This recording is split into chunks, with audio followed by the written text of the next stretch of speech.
นี่แหละแต่ลุมเมื่อกี้แหละ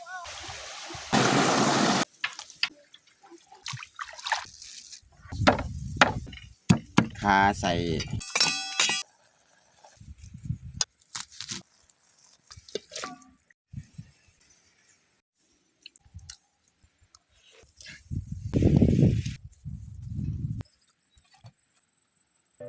อย่าลืมกดไลค์กดแชร์และกดติดตามเด้อพี่น้อง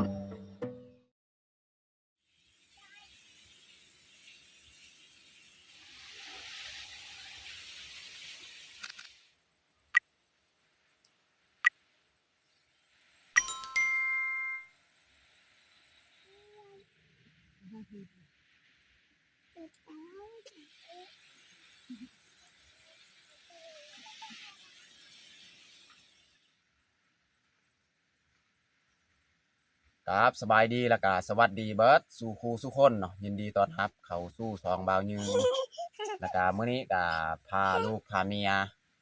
มาทางหญ้าที่เฮาทางมื้อนั้นแต่ว่ายังอีกเบื้องหนึงยังบ่ทันแล้วเนาะแต่ว่าเฮาสิทางไว้ให้มันแห้งเทื่อเดียวแล้วก็เฮาสิจูดเลยเนาะเพื่อเฮาสิปลูกพละปลูกต่างๆเนาะว่าจะเป็นสาลีหมักอึกหมักแตงนี่แหละเฮาสิปลูกก็เลยทางไว้แต่ว่าสำหรับไร่ของเฮานี่ยังบ่ทันได้ฮู้ยังบ่ทันได้ตัดสินใจว่าสิทางอยู่ไสอันแน่เนาะมีแต่มื้ออื่นสิพาเมียลองไปสำรวจเบิ่งว่าบ่อนใดสิทางแท้เนาะให้สำหรับปีนี้เนาะแต่ว่าบ่อนเก่านี่เฮาจะบ่ได้เฮ็ดนะบ่อนเก่าเนาะเฮาต้องได้ย้ายบ่อนใหม่อีกไปทางบ่อนใหม่เนาะแต่ว่าบ่อนนี้เฮาก็ยังปลูกพละปลูกอื่นบ่ว่าจะเป็นอ้อยหยังก็ยังในไร่เก่านี่แหละแต่ว่าไร่นี่แม่นเฮาต้องได้ทางบ่อนใหม่อีกเนาะสำหรับปีนี้เนาะแต่ว่ายังบ่ทันฮู้ว่าบ่อนใดสิทางแต่มื้ออื่นสิพาเมียไปเบิ่งไปสำรวจว่าสิทางอยู่ไสเนาะเอ้าบ่อะไรหางมาแต่ทุกคนตามเบิ่งมื้อนี้เนาะเฮาสิทางหญ้าหั่นเนาะหลังจากเขาทางหญ้าแล้วเฮาก็เฮ็ดกินเฮ็ดอยากตามเดิมตามเคยเนาะมีแต่ทุกคนตามเบิ่งตามชมกับพวกเฮาได้ยาวๆเลย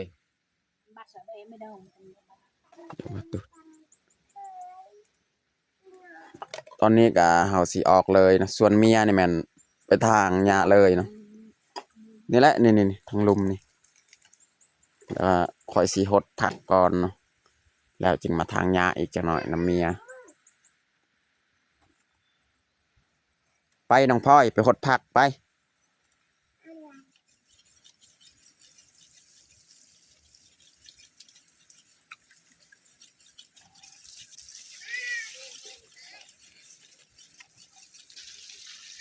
คนผักก่อนพี่น้อง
นี่แหละพี่น้องนี่ยังเรือนี่บนนี้แหละเพราะว่าทั้งนั้นมือนั้นแหละหันมันแห้งนะมือนั้นทางแล้วก็เนื้อยั่งทั้งลุ่มหันเนาะทั้งลุ่มหันน้อยนึงเอาทางตัวนี้ให้มันขึ้นเทิงเลยฮอดกกไม้ตัวนั้น ว่ามื้อนั้นก็ทางบ่แล้ว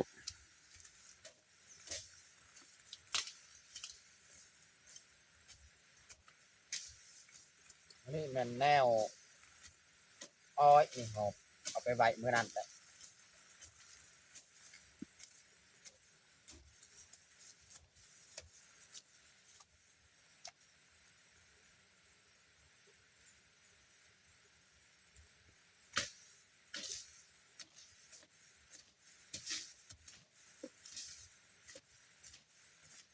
แต่มันดีอยู่กับเต้าว่าให้ในลมปลูกว่าขนมฮะที่บางหมกหน่อย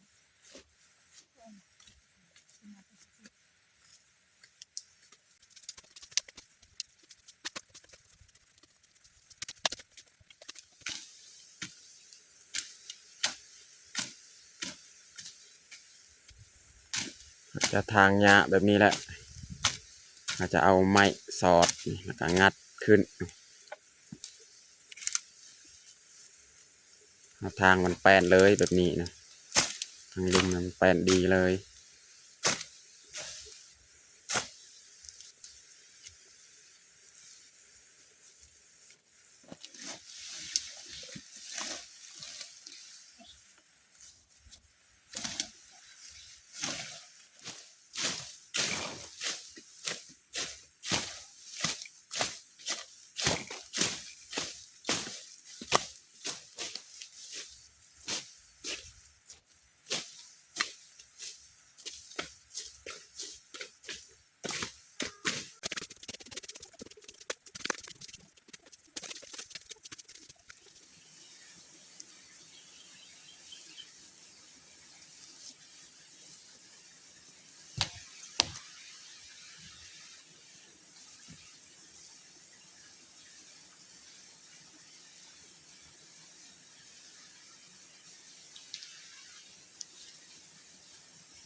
จำเอ้ยฉันเดาอันน่าฉันก็ว่าเอ็นจะอาบน้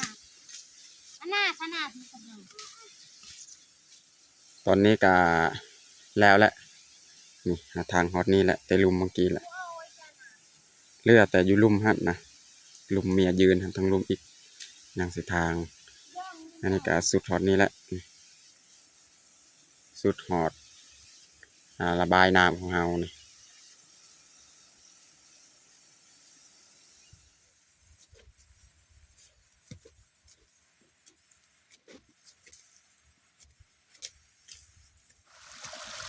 ตอนนี้ก็เรียบร้อยเลยพี่น้องเนาะคุณเอาลงทางอยู่ลุมเลยสำเร็จเรียบร้อยแล้วฝากตรงนี้นี่แห้งดีแล้วนี่แม่นเอาทางเมื่อกี้นี่ตัวเขียว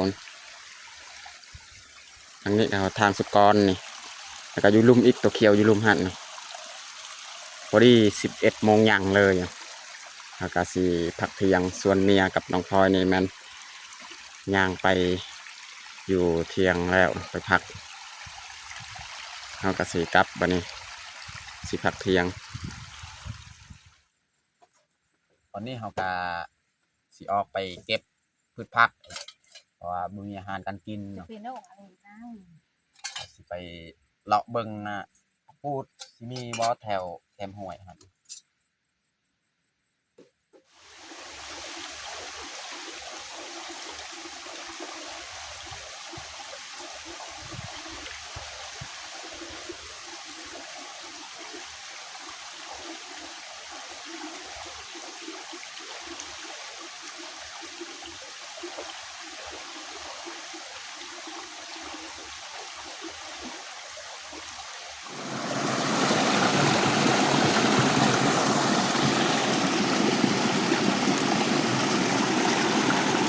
เขาพูดงามๆพี่น้องเอ้ย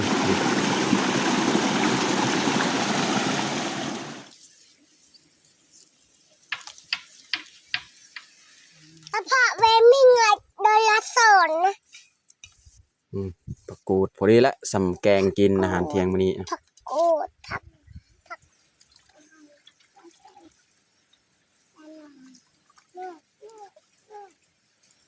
คำนึงก็เท่าคำนึงก็นั่ง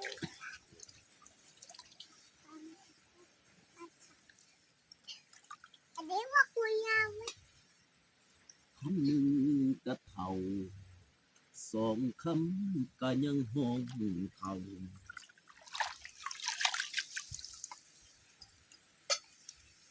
คือดองอะไร ตอนนี้ก็เรียบร้อยเฮาล้างพืชผักของเฮาเก็บยอดมะอึแล้วก็ผักกูดเนาะแล้วเฮาสิมาเฮ็ดเลยเนาะก็คือมื้อนี้นี่เฮามีเขียดพี่น้องเนาะนี่เขียดเป็น3โตเนาะแล้วเฮาสิเฮ็ดเมนูอ้อนะพี่น้องเนาะเฮ็ดอ้อเฮาสิเอาเขียดของเฮานี่สับซ้ำพอดีสับเนาะแล้วก็เอาใส่แล้วก็ส่วนผักกูดอันนี้มันสิต้มเอาสิเฮ็ดเมนูเอาหรือว่าเอิ้นหยังเอิ้นแบบใดก็ได้เนาะพี่น้องเนาะเอาหรือว่าอบเนาะเอาสิเฮ็ด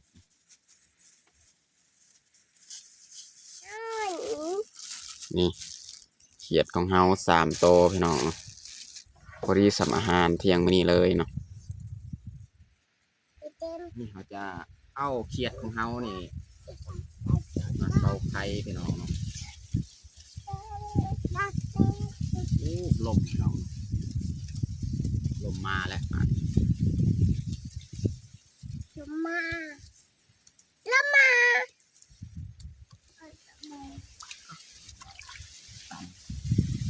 นู่น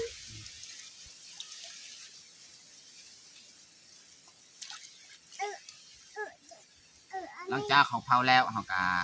เอามาทำความสะอาดเลย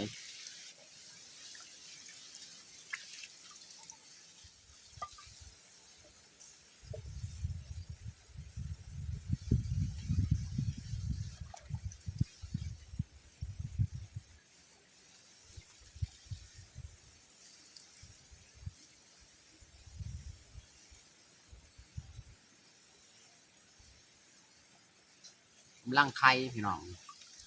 เขียดว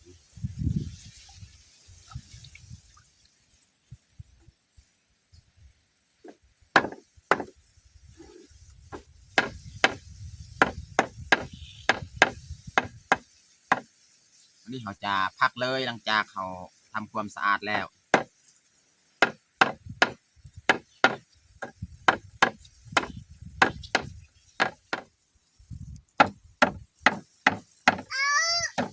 ดองดาวคือไงโยนก่อน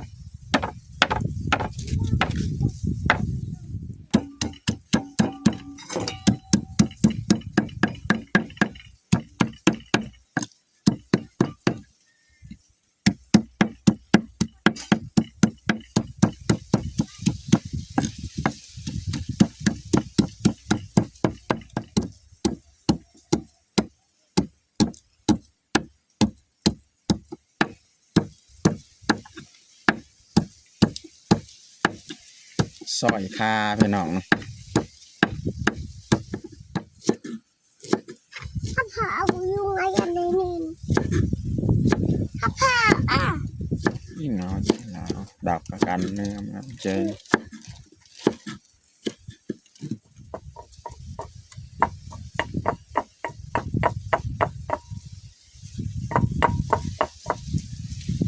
โอ้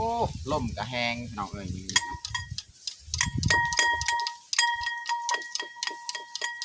วันนี้เราจะปรุงเลยเนาะปรุงใส่ถ้วยพี่น้องใส่พริกกระเทียมแทนตำรวมเลยนี่ใส่ข่าใส่หอมแดงพี่น้องแล้วก็ใส่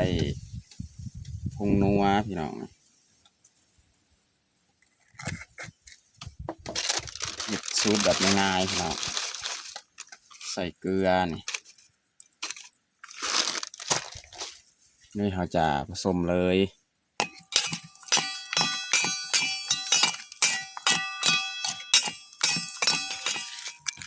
วันนี้เราจะยัดใส่หม้อเลยหลังจากผสมแล้วนะ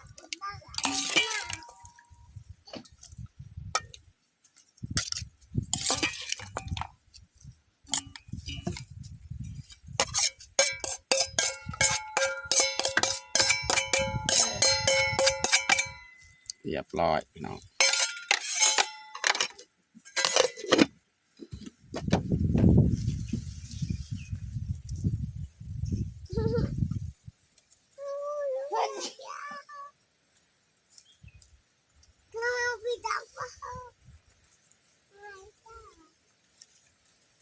ไปเจอยาเราลุง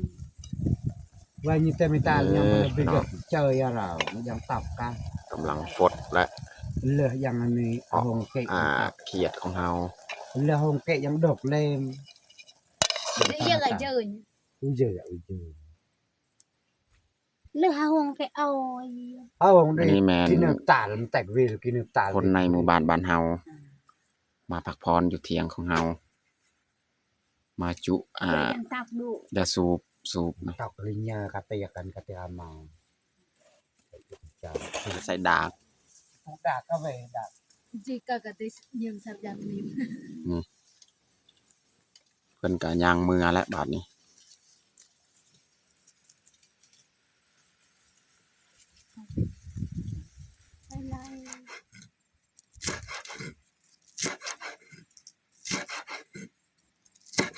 ซอยหอมบัว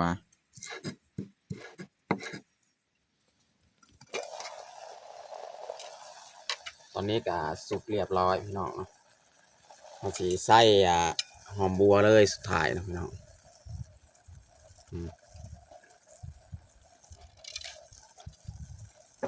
เรียบร้อยพี่น้อง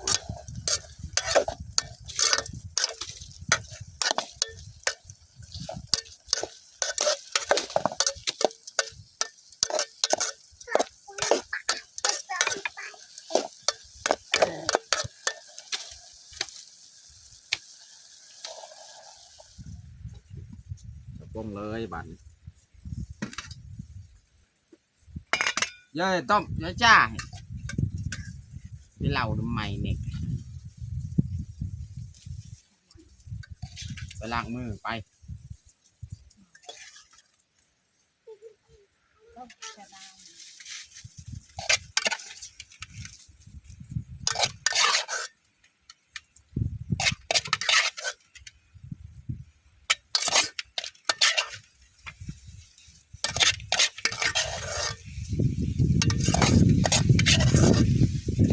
เบิดสมีแล้ว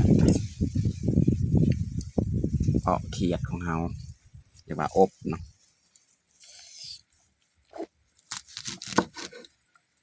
ตัดเป็น2 ท่อนเลยพอดีสมี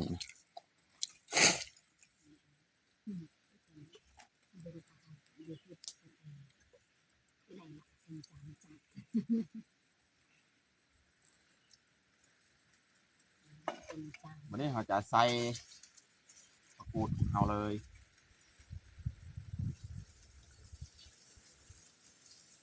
เดี๋ยวเต็งจะเต็ง เช้าเป็นยังไงไปได้ยามจัดกับหลักการนั้นบอกยังบางกับแรงเป็นประเด็น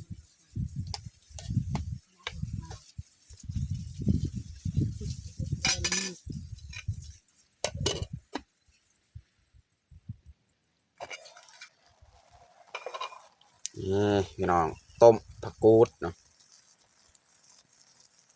น่าจะสุกเรียบร้อยแล้ว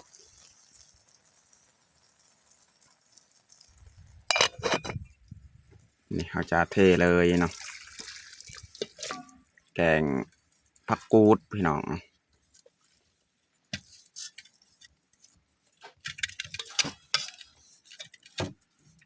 เราจะเปลี่ยนถ้วย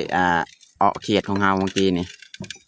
ใส่แกงของเราใส่ถ้วยนี่เพราะว่าถ้วยบุมีก็เลยเปลี่ยนมาใส่นี่อีกเนาะเพราะว่าอันนี้มันบุมีน้ำเนาะเราจะมาใส่มีหน่อยหนึ่งนี่โอ้มันไหลแล้ว เราจะใส่ถ้วยนี้เลยเนาะตอนนี้ก็เรียบร้อยเราแต่งข้าวของเรานี่เขียดพี่น้องเนาะแล้วก็ต้มผักกูดพี่น้องเนาะสำหรับอาหารเที่ยงของเราก็เบิดส่ำนี้แหละตอนนี้ก็เรียบร้อยเราแต่งข้าวของเราแต่เราจะลงมือกินข้าวเที่ยงเลยเอามาทุกคนกินข้าวเที่ยงนำกันเอาน้องพ่อยเอิญลุงป้ามากินข้าว เอามากินข้าวเชียงนำกัน น้องพ่อยนี่กินก้อนเลยนี่กิน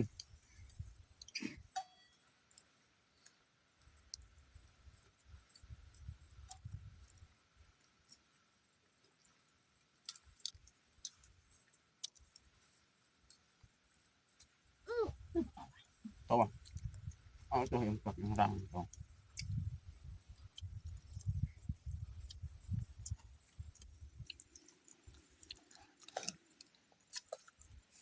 แซ่บบ่น้องพลอย ครับ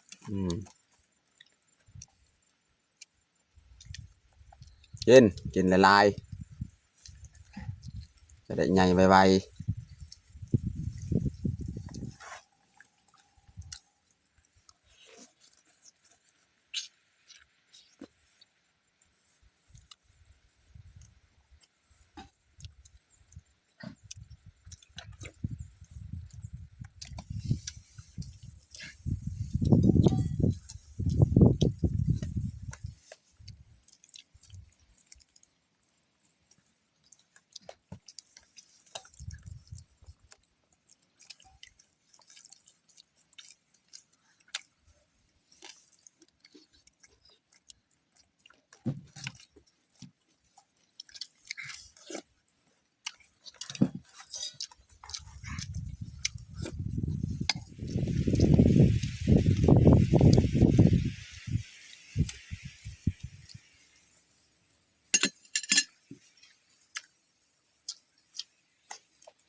ให้น้องดำอีกกินข้าว